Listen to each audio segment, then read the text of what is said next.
Sino po naniniwala? Lahat pwede mong pakisamahan, pero hindi lahat dapat mong samahan. Totoo ba yan? May mga pagkakataon na natatanong natin yung sarili natin, tama pa ba yung ginagawa kong pagsama sa isang tao? Kasi nga, ito po ang totoo. Pwede ka namang maging mabuti sa lahat ng tao, gaya ng sinasabi sa Galatians chapter 6, verse 10, therefore, as we have opportunity, let us do good to everyone. Pero, it doesn't mean na yung pakikisama mo should allow them na abusuhin ka. Totoo ba yan? Hindi ko mo nakikisama ka, dapat i-allowed mo na yung mga tao na abusuhin yung pakikisama mo o yung kabaitan mo. It doesn't mean na yung pakikisama mo should allow them to cross their boundaries. And it doesn't mean na yung pakikisama mo should allow them na samantalahin yung kabaitan mo. Kasi nga ito ang totoo. May mga tao dahil pinakisamahan mo, aabusuhin naman pakikisama mo. Totoo ba yan? Sino rito na-experience na yon?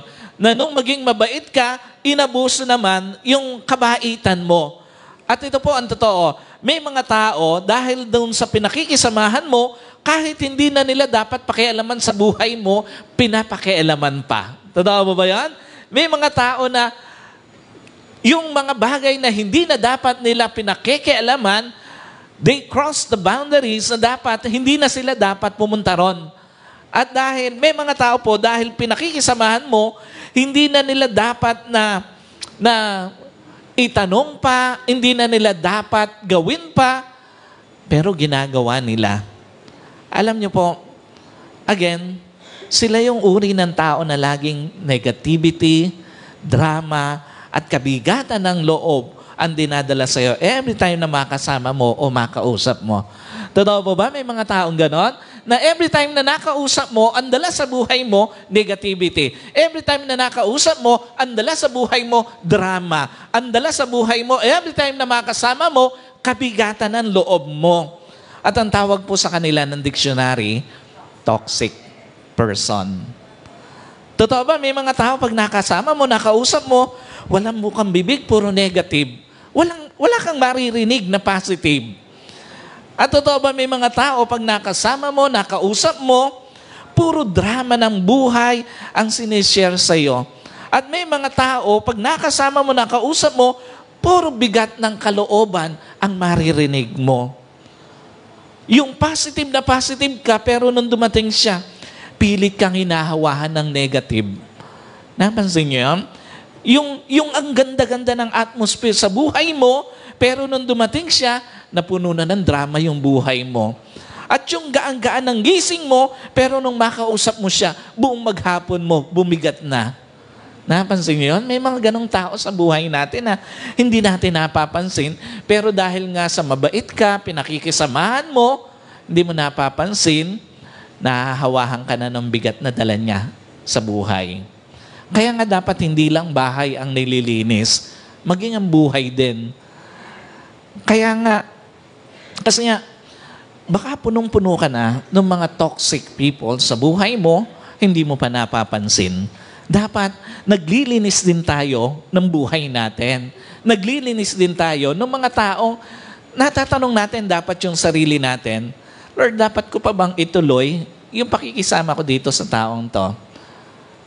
Now, the question is, paano mo malalaman na yung taong kausap mo o kasama mo ay toxic person? Una, yung pagkatapos mo siyang makausap o makasama, pakiramdam mo na drain ka, nalungkot ka, at napuno ka ng bigat. Ito yung mga taong patapos mong makausap, napuno ka ng stress. Alam niyo po, may mga tao bago mo nakausap, masayang-masaya ka eh. Pero matapos mong makausap, malungkot ka na. Sino ganito? Bago mo nakausap yung taong yun, ang saya-saya mo. Pero patapos mong makausap, parang ang lungkot na ng buhay mo. At totoo po ba, may mga tao, matapos mong makausap o bago mo makausap, ang gaan-gaan ng pakiramdam mo. Pero matapos mong makausap, napakabigat na ng pakiramdam mo. At totoo ba, may mga tao, bago mo makausap, buong-buo yung araw mo. Pero matapos mong makausap, sira na yung buong maghapon mo. What does it mean? Una, toxic people doesn't care if you feel upset and hurt. May mga tao parang manhid sa nararamdaman ng iba. Sino po rito naka-encounter na ng ganitong klase ng tao? Yung parang walang pakiramdam, parang wala siyang pakialam doon sa pakiramdam mo. Yung alam na niyang hindi mo na gusto yung naririnig mo, pero tuloy pa rin. Totoo ba? May mga ganong tao. Yung alam na niya na nasasaktan ka na sa naririnig mo, hindi mo na gusto yung naririnig mo, pero tuloy pa rin siya. Yung alam na niyang nasasaktan ka, pero baliwala lang sa kanya. At yung alam niyang napapapangit na niya ang mood mo, pero tuloy pa rin siya. Sino po rito, matapos mong makausap ang isang tao, pumangit ang mood mo? Alam niyo po, ano pinapakita rito? Yung mga toxic people, they are naturally apathetic, unconcerned, and uncaring. Natural sa kanila yung kawalan ng pakialam sa nararamdaman o sa damdamin ng iba. Natural sa kanila na parang manhid sa nararamdaman ng iba at natural sa kanila ang maging mapanakit ng damdamin ng iba. Ikalawa, toxic people have always complained in life. Totoo ba may mga tao lahat ng bagay may reklamo? Sino po rito naka-encounter na ng ganong klaseng tao? Lahat ng bagay nirereklamo. May reklamo sa asawa, may reklamo sa anak, may reklamo sa bahay, may reklamo sa kapitbahay, may reklamo sa gobyerno. Walang bagay na hindi niya kayang ireklamo. Napansin niyo yun? May mga ganong tao na kapag ka nakausap mo, laging ang dala, reklamo sa buhay. Ang problema habang reklamo siya ng reklamo, ikaw na walang kinalaman doon sa mga nirereklamo niya sa buhay. Doon sa buhay niya, ang napapasahan ng bigat ng mga reklamo niya. Alam niyo po, yung pa-victim mentality nito, hindi mo napapansin ikaw na nagiging biktima niya. Marami pong mga tao, mayroong tinatawag na pa-victim mentality. Yung para bang siya yung kawawang-kawawa sa buhay. Yung siya yung kinakawawa ng asawa, samantalang siya yung pala yung nangangawawa sa asawa niya. Yung siya yung kinakawawa ng nanay niya, pero siya pala yung gumagawa ng hindi tama. Alam niyo po, kaya nga dapat pinipili yung mga kinakausap sa buhay. Totoo ba yan? Dapat pinipili mo lang yung kinakausap sa buhay mo.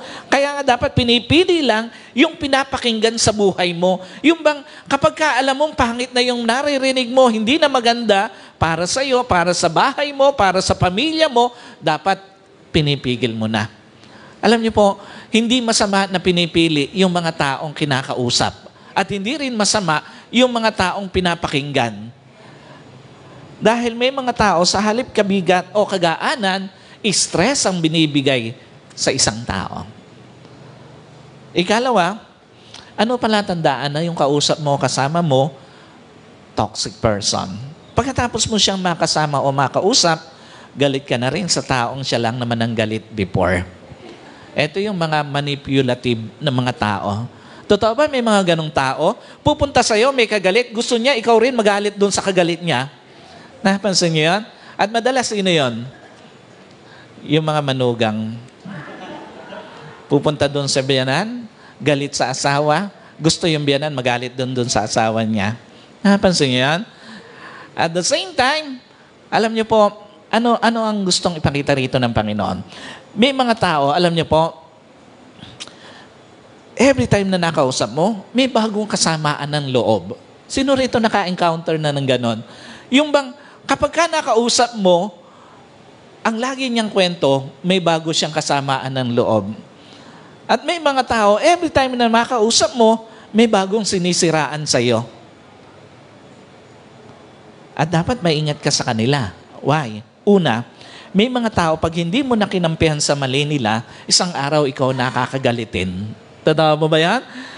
Kaya dapat maingat ka dun sa ganong mga klaseng tao na alam mo na may mga sinisira ang tao, may mga taong laging kagalit. Dapat maingat ka sa ganitong klase ng tao.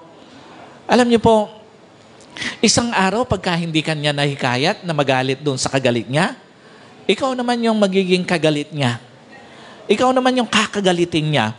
Pag hindi kanya nahikayat na siraan din, yung sinisiraan niya, isang araw ikaw naman yung sisiraan niya. At isang araw, isa ka rin sa ikikwento niya sa iba. Pero ang mas malalon, dahil hindi mo siya kinampihan sa mali niya, maghahanap ito ng ibang tao para kampihan siya laban sa iyo. Kasi nga, dahil hindi kanya na-manipulate, hahanap siya ng ibang tao na kaya niyang i-manipulate. Dahil hindi kanya na-control, hahanap siya ng ibang tao na makokontrol niya laban naman sa iyo. Ikalawa, may mga tao, pag hindi mo na kinakampihan sa mali nila, isang araw ikaw ang palalabasin na mali. Alam niyo po, may mga tao, pag hindi mo na kinampihan sa mali, gagawa ng paraan para palabasin ikaw ang may mali. May mga tao, pag hindi mo na kinampihan sa mali, gagawa ng paraan para palabasin na ikaw naman yung masama. Masama ang ugali, masama ang mag-isip sa kapwa, masamang makitungo sa iba. Ano tinuturo nito? Hindi lahat ng nagsasabi ng pangit sa iba, paniwalaan agad. Tandaan niyo po, hindi lahat ng nagsasabi ng pangit sa iba, aayunan agad. At hindi lahat ng nagsasabi ng pangit sa iba, i-entertain agad. Kasi nga, baka kaya niya ginagawa yon, hindi siya inayunan sa mali. Baka kaya niya ginagawa yon, hindi siya sinamahang magalit din sa iba. At baka kaya niya ginagawa yon, hindi niya na-manipulate o na-control ang isang tao. Kaya dapat, maingat tayo dun sa mga taong nakakausap, dun sa mga taong sinasamahan natin.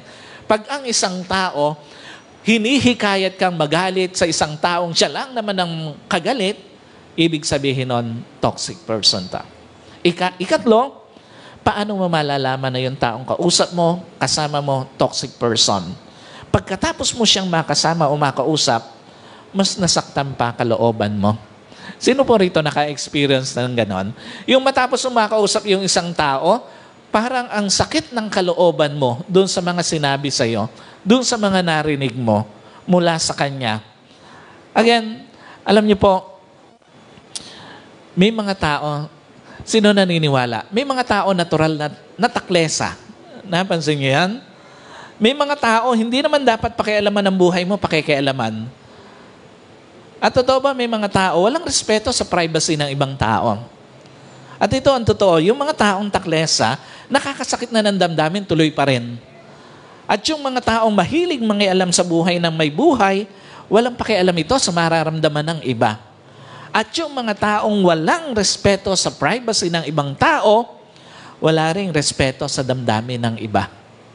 Ano pinapakita nito? Una, ang toxic na tao hindi marunong gumalang sa personal space ng ibang tao. Yung, sa tingin nyo, bakit kaya may mga tao nakakapanakit na ng damdamin tuloy pa rin? Sa tingin nyo, bakit kaya may mga tao walang pakialam sa nararamdaman ng iba? At sa tingin nyo, bakit kaya may mga tao walang respeto sa privacy ng iba? Bakit kaya nila ginagawa yon?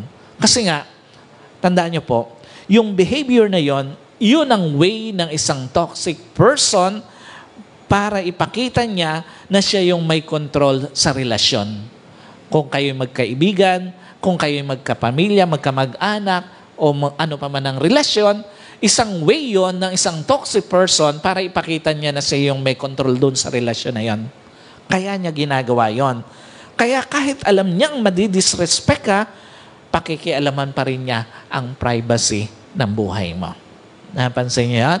May mga tao, hindi naman dapat itanong yung sweldo mo, tinatanong pilit. May mga tao, hindi naman dapat itanong yung mga liabilities mo sa buhay, tinatanong pa rin. Alam niyo po, dapat alam natin yung boundaries natin sa buhay.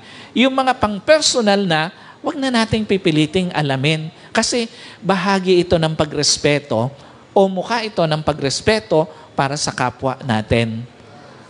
Alam niyo po, again, may mga tao, they cross their boundaries. Ikalawa, ang toxic na tao hindi marunong gumalang sa autonomy o kalayaan ng isang tao.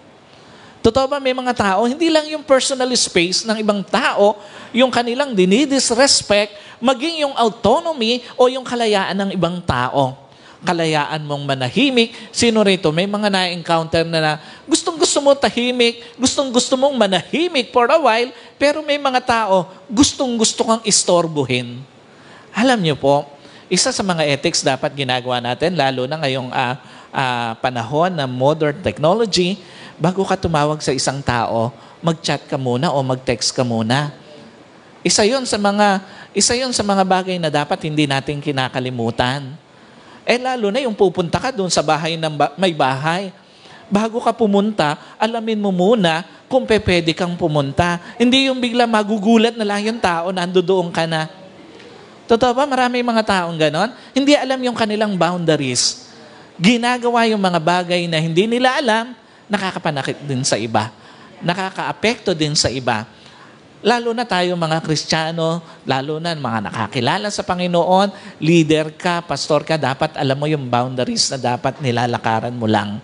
Kasi nga, lahat ng bagay na lumalakad within boundaries, useful siya eh. Pero pag lagpas niya doon sa kanyang boundaries, destructive na siya. Para lang tubig. Habang within doon sa boundaries niya, useful siya kagamit-gamit. Pero pag lagpas niya, napansin nyo, sino rito nakakaranas ng baha? Diba? Napaka-perwisyo. Pero within doon sa kanyang boundaries, kagamit-gamit siya. The same concept dapat sa pakikitungo natin sa ating kapwa.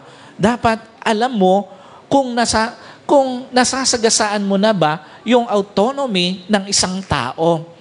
Alam niyo po, may mga tao, dapat malinaw sa atin, bawat isa sa atin, may kalayaang manahimik. Totoo ba yun? Pagka gustong manahimik ng isang tao, hayaan mong manahimik. May mga tao, dapat malinaw sa atin, merong kalayaan sa pagdidesisyon. Sino po rito naniniwala, dapat ang tao malaya sa pagdidesisyon. Pero may mga kapwa-tao na pati desisyon ng kaibigan niya, desisyon ng mga tao sa paligid niya, pinapakialaman. At alam niyo po, dapat malinaw sa atin na ang isang tao, meron ding kalayaang mag-isa. Pagka gusto ng isang tao mag-isa, gusto niyang mag-reflect, gusto niyang mag-isip-isip, hayaan mo kahit na asawa mo pa. Pero ang problema, minsan, lalo na mga babae, pagka gustong mag-isa ng asawa, ano iniisip? May iba na. Nag-iisip ng iba. Totoo ba? Umami na yung mga babae. Alam niyo po, ang bawat tao, lagi nating tatandaan, may kalayaang mag-isa, kung gusto niya mag-isa, manahimik, magdesisyon sa buhay, at may kalayaang mabuhay ng may tamang pananaw. What's the point? Ang isa pong toxic na tao, hindi kailanman tatanggap ng pananaw ng iba eh. Totoo ba yun? Pag ang isang tao ayaw tanggapin ang pananaw ng iba at ang tama lang para sa kanya, yung pananaw niya, isa siyang larawan ng toxic na person o na tao. Lahat lang yung katwiran niya yung tama, kaya nga tatanggalan kanya ng kalayaan na maniwala sa iyong point of view.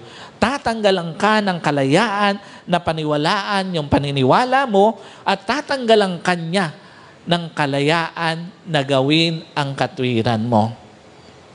Lahat ng gagawin ng isang toxic na tao, mapanindigan lang niya yung gusto niyang panindigan kahit mali.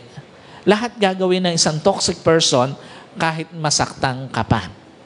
Kaya nga dapat at all costs, lahat na magagawa mo, gawin mo, makaiwas lang sa isang toxic na tao. Now, the question is, paano ka makakaiwas sa ganitong klase ng tao? Totoo ba may mga pagkakataon?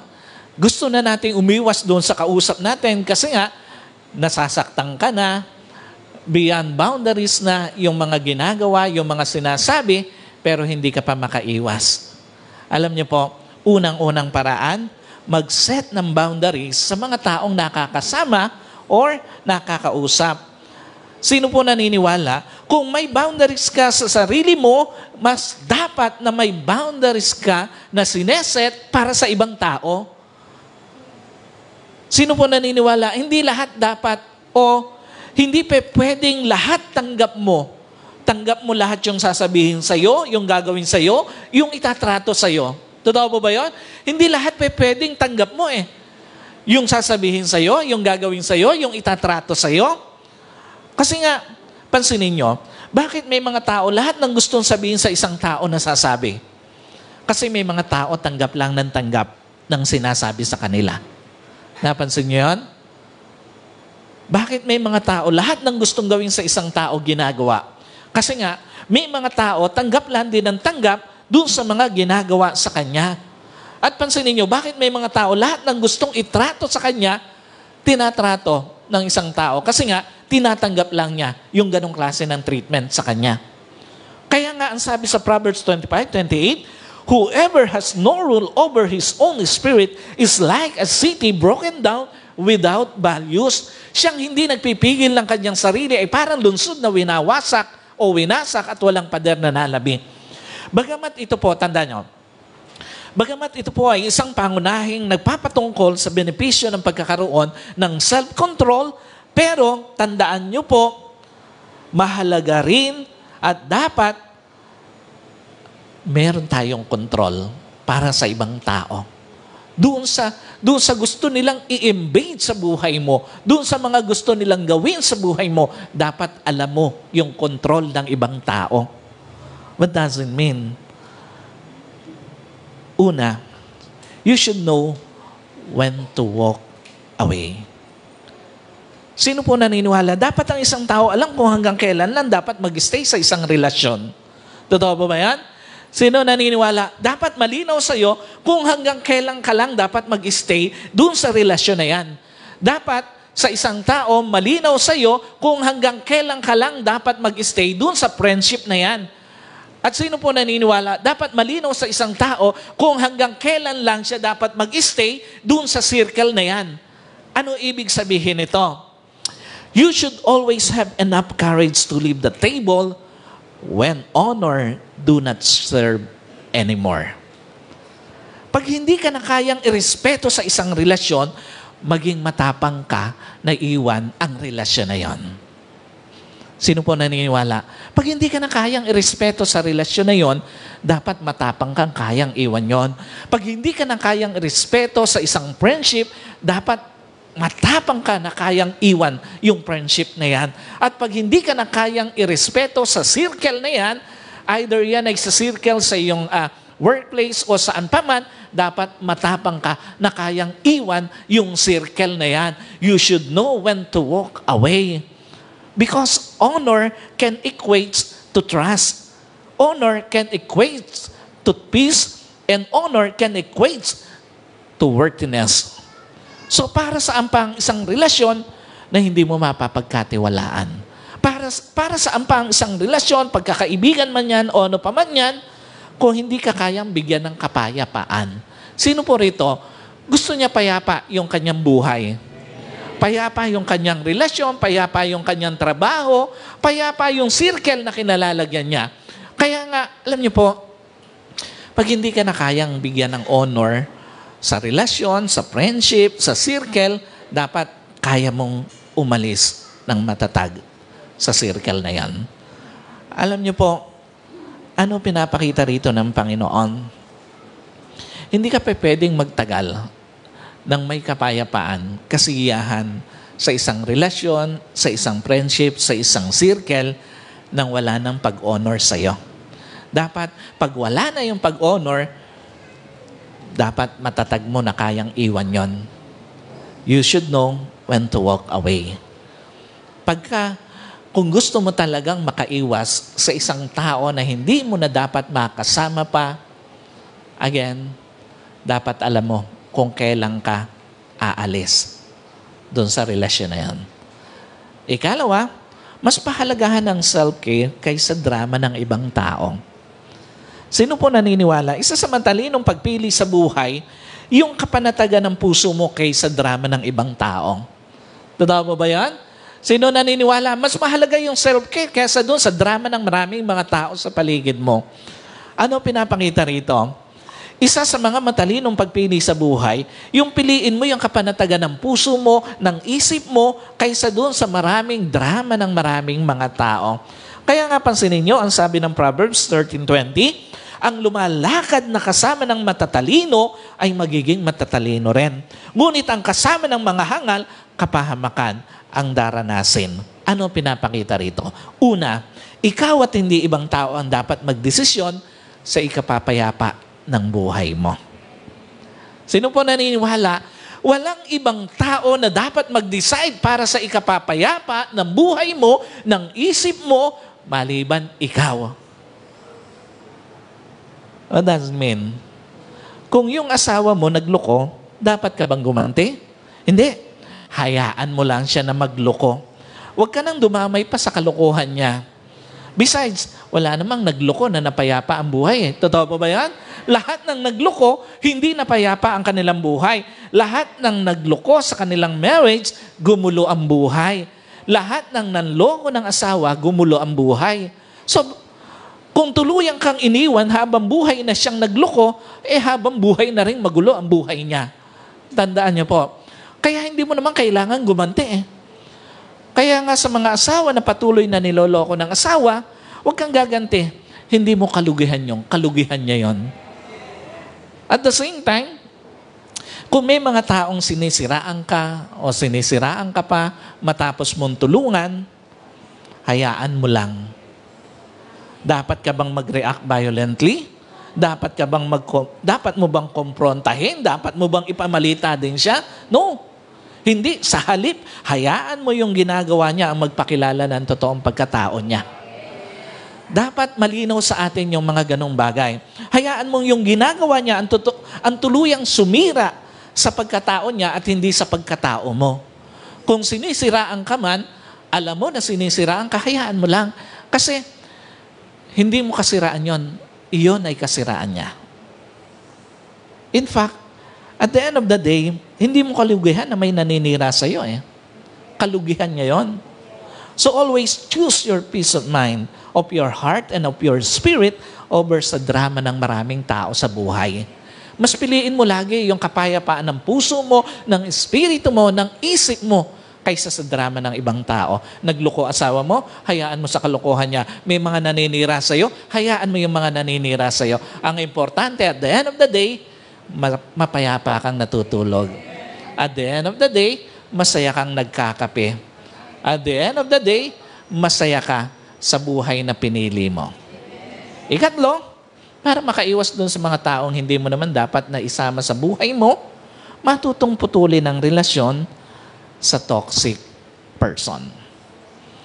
Again, lahat pwedeng pakisamahan pero hindi lahat dapat samahan. Kasi nga, sa ayaw at sa gusto mo, hindi lahat ng tao ay para sa pangmatagalang relasyon.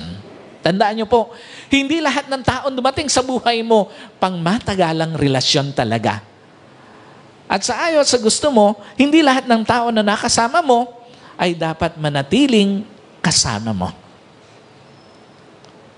There are some people na nakasanayan mo ng makasama, but you have to let them go.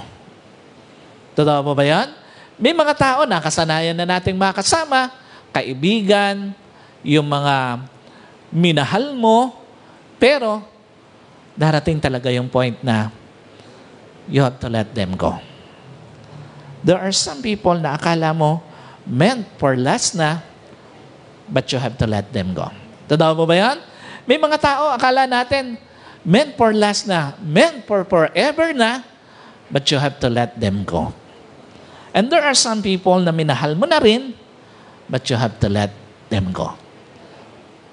Mga taong every time na nakakasama mo, nakakausap mo, napupuno ka ng lungkot, napupuno ka ng bigat, at walang pakialam sa damdamin mo. Walang pakialam kung masasaktan ka ba. Mga taong lagi kang hinihikayat na magalit sa iba. Na pag hindi mo kinampihan, inayunan sang araw, ikaw naman ang kinakagalit, pinamamalita at sinisiraan. At mga taong walang respeto sa personal space mo, sa privacy mo, let them go. Stand strong. Let them walk away. Yung mga taong hindi na dapat pigilan, hindi na dapat pinipigilan sa buhay. Lalo na yung mga nagwawala. Kahit anong pilit na hawak mo dyan, pag nagwawala na, niloloko ka na, stand strong. let them walk away. Tandaan nyo po, ang pagpapalaya mo sa maling tao, pagpapalaya mo yan sa sarili mo. Of course, lahat ng paglalayo, masasaktan ka. Totoo ba yan? Wala namang nasaktan o hindi nasaktan doon sa mga taong minahal mo pero kailangan na talagang mawala sa buhay mo. Lahat ng paglalayo, masasaktan ka, pero mas mabuti na yung minsan kang nasaktan kaysa habang buhay kang nasasaktan. So church, this is the message of the Lord for you this morning. Hindi lahat ng tao kaya kang bigyan ng kagaanan. Tandaan niyo po. Pero hindi ito kayang ibigay ng iba sa'yo, ipagkakait mo na rin ito sa sarili mo. Hindi lahat ng tao kaya kang bigyan ng respeto, pero hindi ito kayang ibigay ng ibang tao sa'yo, ipagkakait mo na rin sa sarili mo. At hindi lahat ng tao kaya kang bigyan ng kalayaan, pero hindi ito kayang ibigay sa'yo ng ibang tao, ipagkakait mo na ito sa sarili mo. Sa mga taong hindi ito kayang ibigay sa'yo, have enough courage to leave the table when honor do not serve anymore. Learn when to walk away and let them walk away. Tandaan mo, your peace, your choice. Wala sa kamay ng ibang tao ang ikapapayapa ng buhay mo.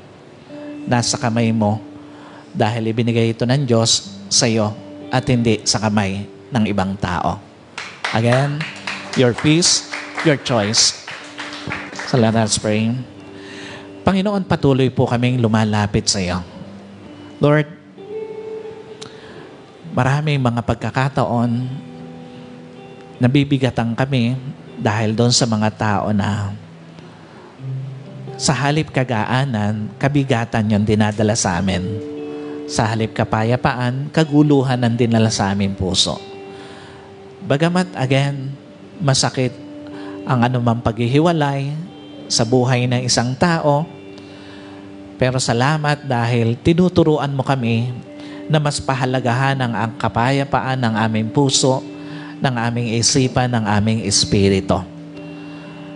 Lord, salamat po dahil minsan pa tinuruan mo kami na matuto, Panginoon, na tumayo ng may katatagan para tayuan ang tama, para tayuan ang dapat naming tayuan para sa ikapapayapa ng aming buhay. Muli po, sa lahat ng nakarinig ng mensaheng ito, pagpalain mo po ang kanilang buhay, ang kanilang pamilya, ang kanilang buong sambahayan. At sa kabuuan po nito, ikaw po nawa ang patuloy na nataas at naluwalhati sa pangalan po ng aming Panginoong Jesus. Amen. God bless po sa inyo lahat.